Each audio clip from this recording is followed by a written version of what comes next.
So, Dr. Sullivan, it's well established the connection between wetlands and the uh, nesting and feeding habits of 50% of North American birds, 31% of plant species. They just play a vital role in so many ways. I wanted to ask you, though, about a particular angle, and that is related to whether the loss of protection for wetlands impacts tribal communities.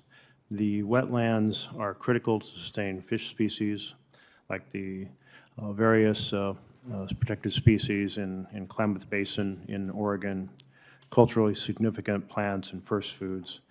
Are some of these vital ecological and culture functions in jeopardy? And how will Sackett affect tribes across the country? Thank you, Senator Merkley. Yeah, so this is a critical issue, one which I work with many tribal partners myself, addressing these sorts of questions. So I think we probably need to back up a step to fully understand the situation. One is, the key piece is that for the dispossession of land, we entered into the trust responsibility with the tribes, and part of that trust responsibility was to protect natural resources, including water. And that's a really critical piece, that we have a burden of responsibility to protect water as well as other natural resources. The other piece of this is, and it's clear to understand, that we have a duty to protect tribal rights and resources that we don't shoulder with every other group.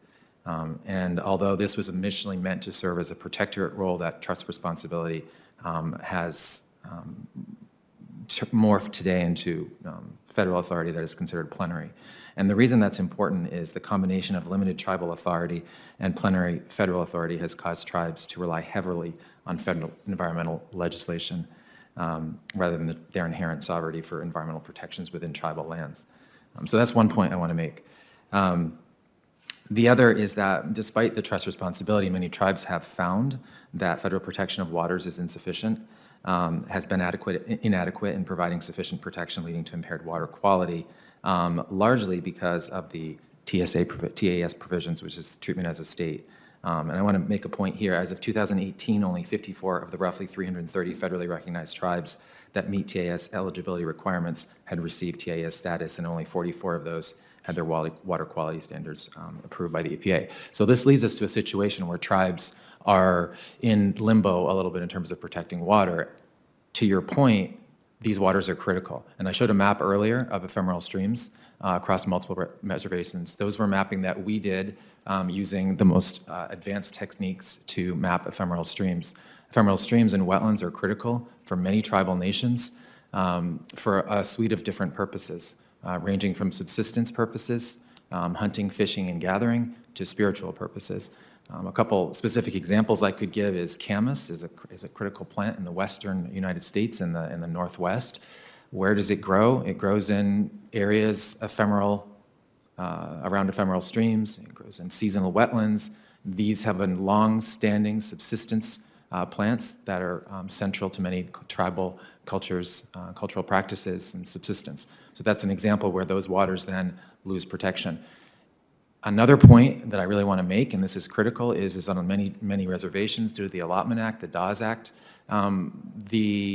which was essentially that even within reservation land, non-Indians were allowed to come in and purchase land. So the patchwork of jurisdiction on the reservations makes it very hard for the tribes to do this themselves, and they need the Clean Water Act protections to protect those critical systems.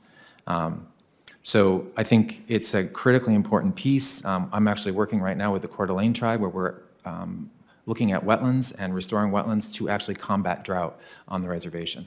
So critical question, absolute need for a consistent protection at the federal level for wetlands, ephemeral streams, to protect multiple uses, beneficial uses for tribes. Yeah, thank you very much. And my time's up, so I'll just close with a comment, which is in Oregon we've experienced intense droughts over the last few years, And so there's a lot more attention to the role of groundwater.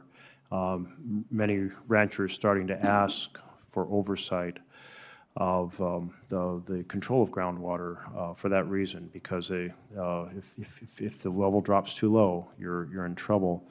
But it's also drawn attention to the connection of the groundwater filtering and effect on cooling in terms of algae in the lakes and other factors, whether or not it's connected by surface water. Thank you, Mr. Chairman.